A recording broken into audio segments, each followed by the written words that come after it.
मत्ती रचित सुसमाचार उसका 28वां अध्याय वचन 19-20।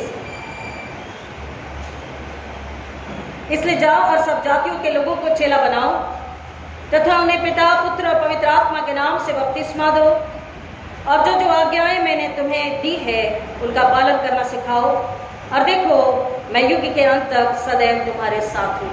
खुदावन अपने वचन के पढ़े सुने जाने पर आशीष दे। आमीन। ये दुआ करें। मेरे मुंह के शब्द, हमारे हृदय के विचार खुदावन आपको कबूल हो। हमारा दृढ़गढ़, हमारी चट्टान, हमारी डाल प्रभु यीशु मसीह पवित्र आत्मा के जरिए मांगते हैं। आत्मिक बुद्धि, आत्मिक समझ, आत्मिक ज्ञान, आत्मिक लालसा हम सबों पर ले ले। मेरे होठों को अपनी अग्नि से छूकर पवित्र आत्मा मुझ पर अधिकार, कब्जा, नियंत्रण लेके अपनी इच्छा मेरे जरिए आप प्रकट कराएं। हमें से हर एक जन इस वचन के जरिए आश्रित होकर फल लाने वाला हो। यीशु को सारा जलाल, सारी महिमा मिले। ऐसा होने दीजिए। जो पहली बार सुनेंगे खास तौर पर उन्हें आत्मा की भूख और प्यास से भरते हैं और खुदावन पवित्र आत्मा के हाथों में देते हैं, यीशु के खून में छुपाते हैं। मांगते खुदावन वो हर एक जो पहली बार इस वचन को सुन रहा है जीवन को पाके जाएं, जीवन की शांति, आत्मिक शांति को लेकर के जाएं, आत्मिक धन को लेकर के जाएं और खुदावन उनका यहाँ आना आपके लिए और उनके लिए खुदावन आपके लिए महिमा का और उनके लिए आशीष का कारण हो। ऐसा होने दीजिए। आगे का पूरा समय मैं पवित्र आत्मा के हाथों में आती हूँ। मांगती पवित्र आत्मा नियंत्रण अधिकार कब्जा लीजिए, अगुवाई कीजिए। हम गटे यीशु बड़े। ऐसा होने दीजिए यीशु मसीह के नाम में, आमीन। 21 फरवरी 1952 को जिम एलेट अपने 4 दोस्तों के साथ में एक ऐसे ट्राइबल एरिया में सुसमाचार प्रचार सुनाने जाते हैं जो बहुत ही कठिन, बहुत ही कट्टर और मनुष्य को न देखने वाला, न सुनने वाला, न समझने वाला ऐसा समुदाय। लेकिन यीशु का प्यार, यीशु का उद्धार, यीशु की शांति, अनंतकालीन जीवन क्योंकि उन्होंने पाया और वो खुशहाली, आनंद वो दूसरों के साथ बांटना चाहते थे और इसलिए हर परिस्थिति का सामना करने के लिए तैयार होते हुए ऐसी कठिन परिस्थिति में ऐसे ट्राइबल लोगों के बीच में वो गए जहां पर कोई भी इंसान को देखना या उन्हें सुनना या अपनी टेरिटरी में, अपने क्षेत्र में उनकी कदम भी बर्दाश्त नहीं करते थे। लेकिन उन्होंने बीड़ा उठाया कि नहीं, खुदा का कलाम, नजात देने वाला, उद्धार देने वाला, साल्वेशन देने वाला यीशु मसीह हर परिस्थिति में हम चाहे जैसे भी हो हमें कबूल करने वाला, हमसे प्यार करने वाला, हमें मुआफी देने वाला, अपनी जिंदगी अनंतकालीन जीवन देने वाला यीशु ने देना था, उसका प्रचार करना था और इसलिए वो वहां पर जाते हैं। भाषा नहीं समझती है, इशारों में बात करते हैं, इशारों से भी बात नहीं समझती है, लेकिन अपने व्यवहार के जरिए, अपने एटीट्यूड के जरिए वो उन तक उस प्रेम को जो यीशु मसीह ने किया है पहुंचाने की कोशिश करते हैं। समय गुजरता रहा और धीरे धीरे ऐसा समय आया कि 4 साल, कितना, 4 इयर्स, 4 साल वो वहां पर सुसमाचार प्रचार सुनाते रहे, लोग सुनते रहे। उन्हें उनके साथ में वो जैसे भी उन्हें समझ पड़ता, चाहे बॉडी लैंग्वेज के जरिए, हाथों के इशारों के जरिए वो बातचीत करते, समझते, एक दूसरे के साथ विचारों का ही नहीं, खान पीन का भी आदान प्रदान वो करते। और एक बार तो उस कबीले के मुख्य लोग उनके साथ हेलीकॉप्टर में घूमने भी गए। उन्हें अच्छा लगा। प्रियो, वचन उनके हृदय में घुसता गया, बढ़ता गया, काम करता गया और वो मसीह में बढ़ते गए। 4 साल के बाद अचानक जब ये फिर से मित्रों के साथ वहां पर आराधना के लिए जाते हैं तो कुछ कबीले के लोग और कुछ बाहर के भी लोग आकर के उन पर आक्रमण करते हैं और उन सबों को, उन 5 को, जिम एलेट और उनके 4 फ्रेंड को वो मौत के घाट उतार देते। उन चारों को देखते ही देखते वो बात ही कर रहे, मुस्कुरा रहे, कैसे है पूछ रहे हैं, आइए फिर एक बार हम यीशु की आराधना करते हैं, आप कैसे हो, वगैरह वगैरह। वो 5 उनसे बात ही कर रहे हैं। लेकिन ऐसा हुआ कि 8 जनवरी 1956 का दिन वो 5 की सडन मौत का दिन हुआ। उन्हें 5 को मौत के घाट उतार दिया। क्यों? क्योंकि वो यीशु मसीह का प्रचार कर रहे थे। प्रियो, ये बात यहाँ खत्म हो गई उन 5 के लिए, क्योंकि उनकी जिंदगी खत्म हो गई। लेकिन सुसमाचार प्रचार खत्म नहीं हुआ। हालेलुया। सुसमाचार प्रचार खत्म नहीं हुआ, आत्माएं बचनी खत्म नहीं हुई, ये काम, ये सिलसिला जारी रहा। ये मिशन जो यीशु मसीह ने दिया ये जारी रहा। इसके बाद ऐसा हुआ कि वहां के कबीले के कई लोगों ने, ऑलमोस्ट 99.9% लोगों ने यीशु मसीह को कबूल किया और वो सारा का सारा क्षेत्र मसीह बन गया। हालेलुया। सारे के सारे लोग यीशु मसीह के नाम से जाने जाते, यीशु की आराधना करते, उसकी महिमा करते और वो दूसरों को अपनी लैंग्वेज में यीशु का प्रेम और यीशु का उद्धार बताते। और कलाम कहता है यीशु मसीह ने हमें जो ग्रेट कमीशन दिया है, मत्ती रचित सुसमाचार 28 अध्याय को हमने जो 19-20 में पढ़ा है, ग्रेट कमीशन, ये बड़ी आज्ञा, प्रमुख आज्ञा जो यीशु मसीह ने हमें दी है, वो हमें बताती है कि कहीं ना कहीं, कभी ना कभी किसी ने तो हमारे पूर्वजों को या उनके पूर्वजों को, हालेलुया, हमारे किसी पूर्वज को तो किसी ने तो आके सुसमाचार प्रचार सुनाया होगा। Am I right? Yes. किसी न किसी को सुसमाचार किसी न किसी ने दिया और इसलिए चाहे उनके साथ बुरा व्यवहार हुआ, अच्छा व्यवहार हुआ, उन्होंने नेचुरल डेथ को पाया या वो मार्टायर हुए, लेकिन भारत में किसी न किसी ने आकर के, William Carey, John Wesley, any बेसन, ऐसे कई, अगर गिनतियां गिनेंगे तो हमारे पास वक्त नहीं है, ऐसे कई मिशनरियों ने आकर के सुसमाचार प्रचार सुनाया। और जब सुसमाचार लोगों ने सुना, यीशु मसीह को स्वीकारा, यीशु मसीह पर विश्वास किया, उन्होंने उद्धार को पाया, उन्होंने दूसरे को, तीसरे को, चौथे को, और आज जो इतनी कलीसियां, इतने चर्चेस हैं, आज हम खुदा के घर में बैठे इसलिए क्योंकि किसी ने तो कीमत चुकाई। यीशु मसीह के ना केवल 12 चेले, लेकिन उसके बाद कई चेले, कई अपोस्टल यीशु मसीह के नाम से खड़े हुए और उन्होंने अपना जीवन, अपना सब कुछ सुसमाचार के लिए कुर्बान कर दिया। मिशन का क्या मतलब है? मिशन का क्या मतलब है? अगर उसको हिब्रू ग्रीक लैंग्वेज में समझना चाहेंगे तो मिशन का अर्थ बताता है भाषा, कल्चर, संस्कृति, इन सब के बैरियर्स को, रुकावट को तोड़कर आगे जाना। हालेलुया। ना वह भाषा है, न रंग है, न बोली है, न जाति है, किसी भी प्रकार की कल्चर, संस्कृति, इन सब को तोड़कर, इन दायरों को, इन मुश्किलातों को और इन बैरियर्स को तोड़ करके आगे जाना, उसके बाहर जा करके, उसके पार जा करके इस मिशन को, यानी कि सुसमाचार कार्य को पूरा करना। और मिशन तो ये है कि आत्मा को बचाना। इवांजलिज्म टू इवांजलाइज, ये 2 प्रकार से होता है। एक पर्सन टू पर्सन, वैयक्तिक यानी कि पर्सनल, मैं और आप जब यीशु मसीह को जान चुके हैं, मैंने आप में सेफ में, इतने मुफ्त में, अबंडेंटली, फ्रीली पाया है, तो हम भी अबंडेंटली, फ्रीली किसी एक रूप को, अपने दोस्त को, पड़ोसी को बताएं। वो सुने ना सुने, वो सहन करे ना करे, वो विरोध करे, गुस्सा करे, कुछ भी करें, हमें मारे, हम पर थूके, हम पर लाठी बरसाए, हमें जेल में डाले, हमें बदनाम करे, कोई बात नहीं। कलाम कहता है तुमने सेटमेंट में मुफ्त में पाया है, तुम्हें सेटमेंट में मुफ्त में बांटना है। अगर वो सुने, वो समझे और स्वीकारे तो उनकी आत्मा, उनके घराने नाश होने से बचेगी। अगर वो ना स्वीकारे तो उनका न्याय खुदा कहता मैं लूंगा, लेकिन तुम अपना काम, अपनी जो बुलाहट है उसको तुम्हें पूरा करना, द ग्रेट कमीशन को तुम्हें पूरा करना है। और मास इवांजलिज्म क्या होता है कि जब हम सभाओं में बहुत सारे लोगों को, हमारे पड़ोसी, हमारे जानने वाले, हमारे मित्र या जो भी इच्छुक है या जो पहली बार सुनने वाले हैं, उनको उस मास गैदरिंग में, यानी कि बड़े भीड़ में, जहाँ हम किसी बड़े चर्च में या किसी ओपन एयर में, ग्राउंड में जब हम सभा करते हैं, उसे कहते हैं मास इवांजलिज्म। और वहाँ होता क्या है? क्या कन्वर्जन होता है? क्या लोगों को कन्वर्ट किया जाता है? नहीं, बाइबल ये नहीं बताती, यीशु मसीह ने कन्वर्जन नहीं बताया। आएंगे मेरे साथ में वही मत्ती का 28 जो भी हमने पढ़ा और सुना है, उसमें आते हैं 16 वचन, मैथ्यू 28 का 16, मत्ती 28 का 16। तत्पश्चात तत्पश्चात 11 चेले गलील के उस पर्वत पर गए जिसे यीशु ने बताया था। जहां पर यीशु ने आज्ञा दी थी वो वहां पर गए।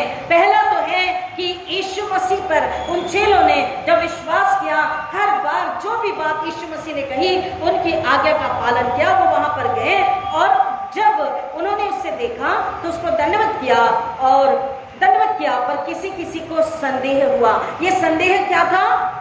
किस लिए था? किस लिए था? अभी थोड़ी देर पहले क्या हुआ? यीशु का पुनरुत्थान। आप कैसे भूल जा रहे हैं? After the resurrection only Jesus has given this great commission. Yeshu के पुनरुत्थान के बाद में यीशु जब कब्र को फाड़ कर बाहर आते हैं, मृतकों में से जी उठते हैं, तो कईयों को दिखाई देते। कह रहा है जिन्होंने देखा, विश्वास किया, अपने उद्धार को पाया, लेकिन वचन कह रहा है किसी किसी को थोड़ा सा संदेह हुआ। यह मानवीय स्वभाव है। संदेह के बाद पूरी तरह दृढ़ निश्चय करना यह आत्मा का काम है। दिमाग संदेह करती है, संदेह करता है, लेकिन आत्मा पूरी तरह से जानकर, समझकर, स्वीकार करके, उसे अपनाकर हमेशा के लिए उसके साथ वो रिश्ते में बंध जाती है, उसे अपना बना लेती है। किसी किसी को संदेह हुआ, तब यीशु ने उनके पास आकर कहा, स्वर्ग पृथ्वी का सारा अधिकार मुझे दिया गया है। अब पहले तो यीशु मसीह ने बता रहे हैं कि संदेह मत करो, मैं मृतकों में से जी उठा हूं, मौत को, पाप को, शरीर, संसार के बुरे कामों को, इच्छाओं को, लालसा को और नरक को मैंने हरा दिया है। और स्वर्ग और पृथ्वी, सब जगह, पूरी कायनात में किसका अधिकार है? मेरा अधिकार है। यीशु ने उनके पास आकर कहा, स्वर्ग और पृथ्वी का सारा अधिकार मुझे दिया गया है। ये नहीं कहा कि invest the time, Why are you not believing? तुम विश्वास क्यों नहीं कर रहे हो? तुम संदेह क्यों कर रहे हो? एक इमीडिएटली यीशु ने क्या कहा? तुम जिससे मिल रहे हो, जो तुम्हारे सामने है, वो एक अधिकारी है, एक राज्य का अधिकारी है। मैंने आपको पिछले संडे के बताया था, पिछले संडे में स्वर्ग राज्य, हम एक राज्य के नागरिक हैं और यीशु मसीह ने बता रहे हैं कि मैं ऐसा अधिकारी हूं, ऐसा राजा हूं जिसके पास एक राज्य है और उस राज्य के अधिकारी को, राजा को, स्वर्ग पृथ्वी दोनों पर अधिकार दिया गया है। क्यों?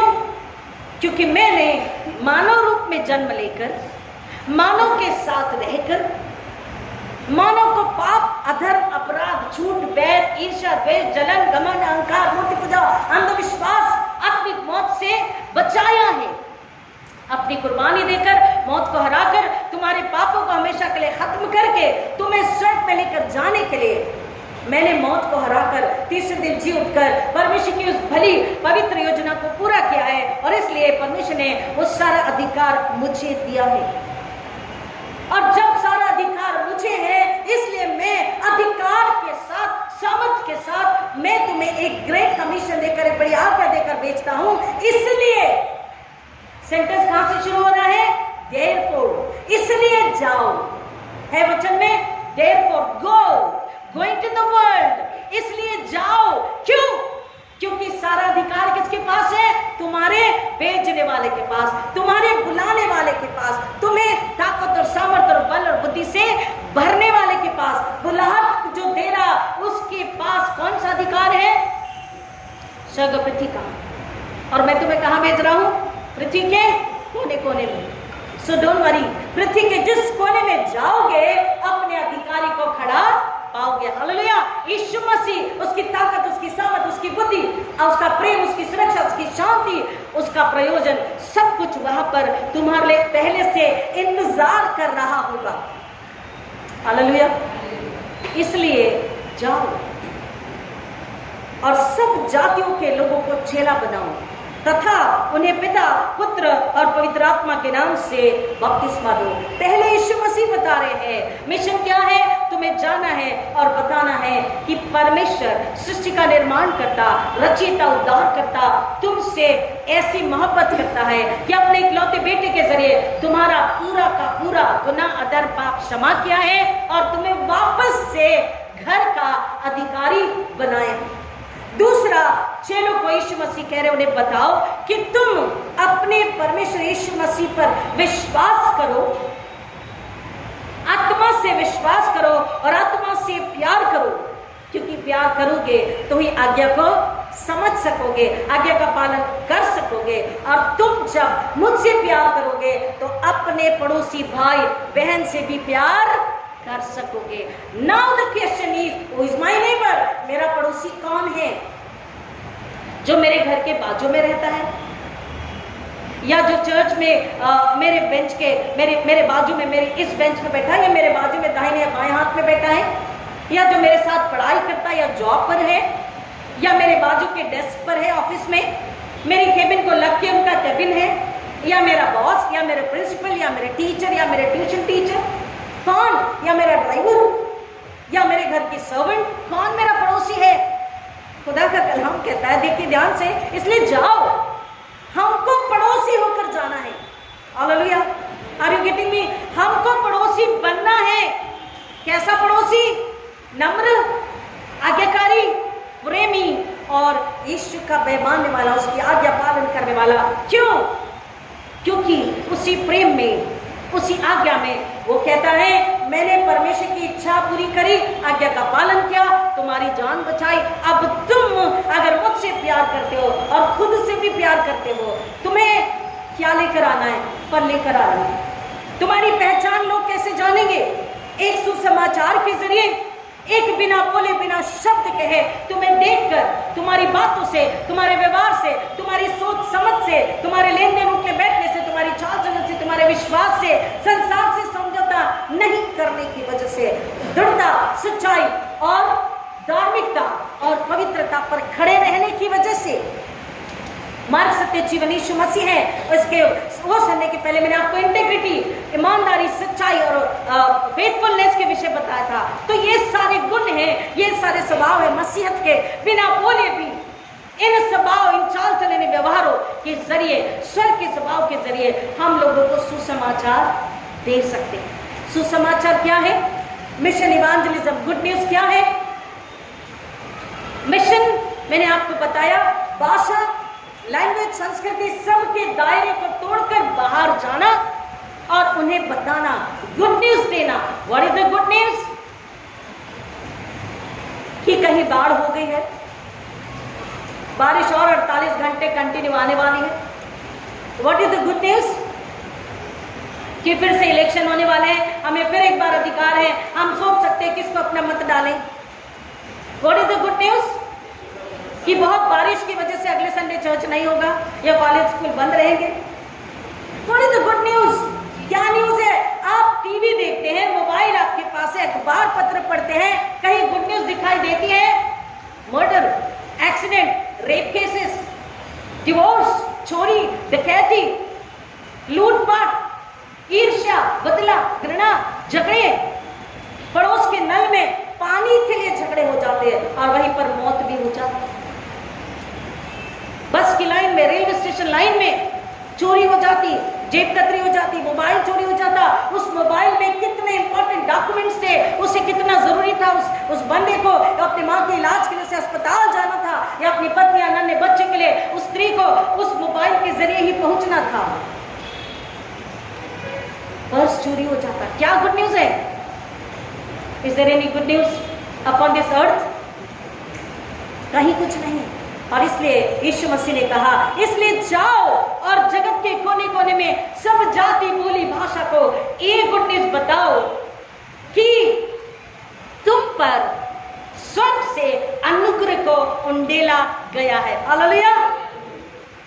द ग्रेस अबंडेंट, बहुतायत का अनुग्रह तुम पर उंडेला गया। God has poured out His grace, abundant grace upon every human on this earth. कोई बोली, कोई जाति, कोई रंग, भाषा, भेद नहीं है।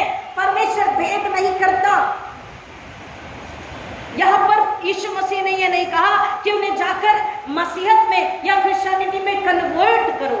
यीशु मसीह ने क्या कहा आगे देखिए, इसलिए सब जाति के लोगों को चेला बनाओ, उन्हें पिता, पुत्र, पवित्र आत्मा के नाम से बपतिस्मा दो।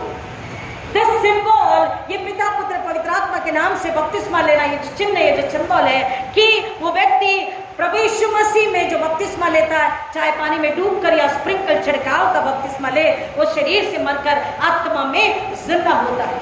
शरीर की बुराई, पाप, अदर, मौत से हराकर, उसको हराकर, शैतान शरीर को हराकर वो आत्मा में, आत्मिक जीवन में जिंदा होता है। और आगे कलाम कहता है, और जो जो आज्ञाएं मैंने तुम्हें दी है उनका पालन करना सिखाओ। Jesus never asked to convert, but Yeshu ने कहा बपतिस्मा देने के साथ जब आज्ञा पालन करना सिखाओ का मतलब है don't convert, make them disciples. Hallelujah.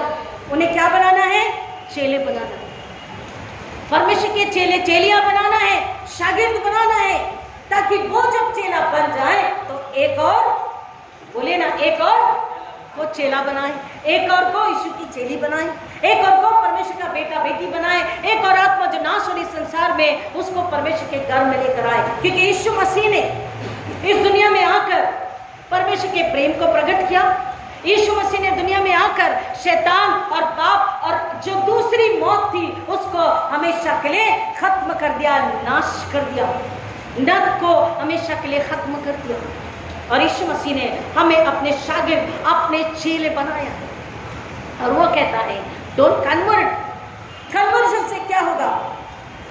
मैंने हमेशा ये उदाहरण दिया, कई बड़े बड़े सिद्धांतों को जानने वाले, बड़े बड़े ज्ञानी लोगों के साथ में बैठकर, बड़े बड़े पुरोहितों, पंडितों के साथ में बैठकर ये जब डिस्कशन होता है, मैंने एक ही बात कही, अगर आपकी भाषा में मसीह कन्वर्ट करते हैं तो कन्वर्जन के बाद उस व्यक्ति को अगर राम से रहीम बना दिया, रहीम से रिचर्ड बना दिया, लेकिन उसका मन, उसकी आत्मा नहीं बदली, उसमें सच्चाई, उसमें पवित्रता, उसमें नम्रता, उसमें प्रेम, उसमें क्षमा नहीं आया। क्योंकि यीशु मसीह ने जब चेले बनाने कहा तो हर जाति बोली भाषा के पास जाओ, बोला is it so possible? No, when it is possible, when we have that love. Yeshu Masih का प्रेम जो बिना स्वार्थ का है, सेल्फलेस लव। यीशु मसीह का प्रेम जो इटर्नल है, जो अवधि है, अनंतकालीन है, जो स्वर्गीय है। हालेलुया। स्वर्गीय प्रेम, स्वर्गीय समझ और स्वर्गीय क्षमा को हमें भर दिया हमें। और जब हम जाते हैं, अगर विरोध है तो हम प्यार से उन्हें क्या करते हैं? माफ करते हैं। और माफ करने के बाद में हम फिर उस सुसमाचार को, इंजील को लेकर आगे बढ़ते हैं। इंजील को फैलाना ये काम हमारा है। इंजील को फैलाना यह काम हमारा है। मुंजी के जमाने में यह नाम प्यारा है। सुनिए, कांधों पर सलीबे हो, कांधों पर सलीबे हो, इंजील हाथों में, तकलीफों का क्या कहना, तकलीफों का क्या कहना, मरना ही गवारा है।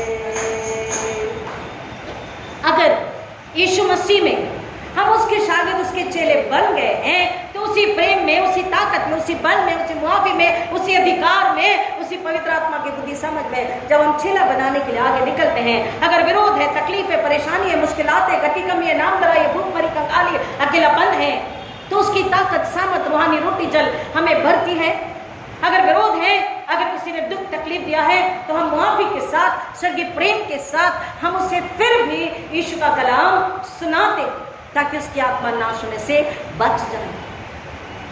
अब अगर कांधे पर हमारी अपनी खुद की सूली हमने उठाई है और इंजील यानी कलाम यानी सुसमाचार हम लेकर के चल रहे हैं, तो कलाम कहता हमें किसी प्रकार का डर नहीं है, क्योंकि वो दो धारू तलवार है। और वो दो धारू तलवार स्वयं कौन है? यीशु मसीह। तो वहां पर जब हम शागिर्द चेला बना रहे, सुसमाचार सुना रहे, उद्धार का वचन दे रहे हैं, उद्धार की बात बता रहे हैं, और सामने अगर विरोध है, वो कौन है? वो शैतान है जो आगे वाली आत्मा को नाश होने से बचने नहीं देता और वो विरोध करता है। वो उसे कहता तू विरोध कर, लेकिन वहां पर कौन खड़ा है? सूली पर उसको पैरों तले कुचलने वाला यीशु खड़ा है। और वो यीशु हमारे बदले उसे कुचलता, उसे डांटता, उसे हराता है। और कलाम कहता है तकलीफों का क्या कहना, मरना ही गवारा। अगर जैसे ये 5 लोग को उन ट्राइबल लोगों ने मौत के घाट उतार दिया, तो क्या वो सच में मर गए? प्रियो, उनकी रूह तो इनाम की हकदार तब के तभी बन गई। और अगर हमारे सामने भी ऐसी कोई तकलीफ आती तो गुलाम कहता हम तुरंत इनाम के हकदार हो जाते। वचन कहता है बपतिस्मा उन्हें दो कि वो अब अंधकार में न रहे। द बिलीवर्स, यीशु मसीह पर जिसने विश्वास किया है, they should not henceforth remain in the darkness. Hallelujah. अब इसके बाद जिन्होंने यीशु पर विश्वास किया, विश्वासी बने हैं, अब वो अंधकार में नहीं बने रहते। अंधकार आत्मिक अज्ञानता, पाप और मौत और नरक है और शैतान है। इसलिए कहता है जो मसीह पर विश्वास करता है, बपतिस्मा लेके अंधकार का नहीं ज्योति के राज्य का वो अधिकारी बेटा बेटी बन जाता है, स्वर्ग के घर का सदस्य बन जाता है। और कहता जो आज्ञा और मेरी आज्ञा मानना सिखाओ, उसका पालन करना सिखाओ। इसका मतलब यीशु के आने तक वचन पर हमें बने रहना है। जो तेरे एक गाल पर मारे उसे दूसरा भी दे दे, जो तुझे सताए श्राप दे उसके लिए प्रार्थना कर,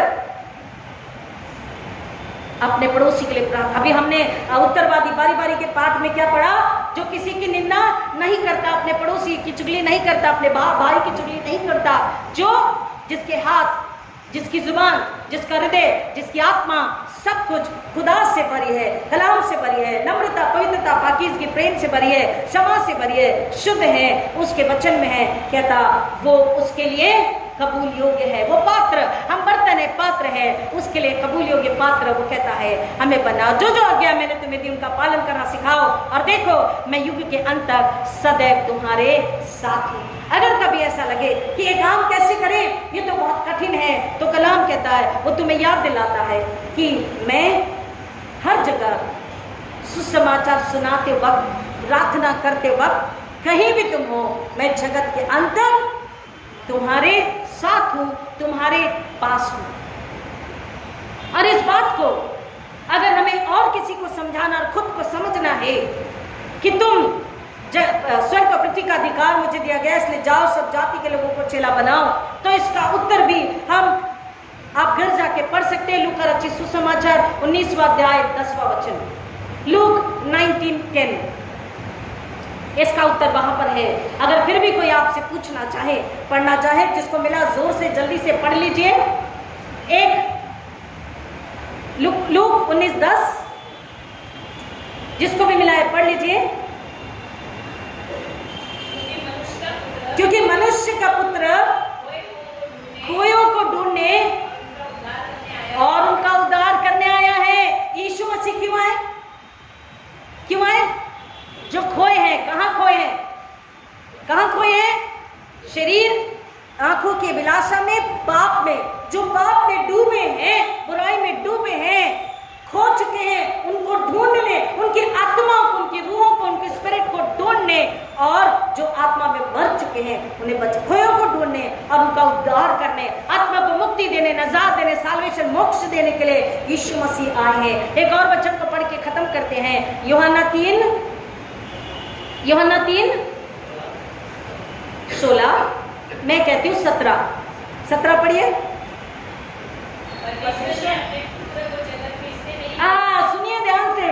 16 सबको पता है कि परमेश्वर ने जगत से ऐसा प्रेम किया कि अपना इकलौता बेटा दिया कि जो कुछ पर विश्वास करे वो नाश न हो बल्कि अनंत जीवन पाए। लेकिन 17 को प्लीज क्या कह रहा है? परमेश्वर ने यीशु मसीह को दुनिया में क्यों भेजा? क्यों भेजा? पढ़िए।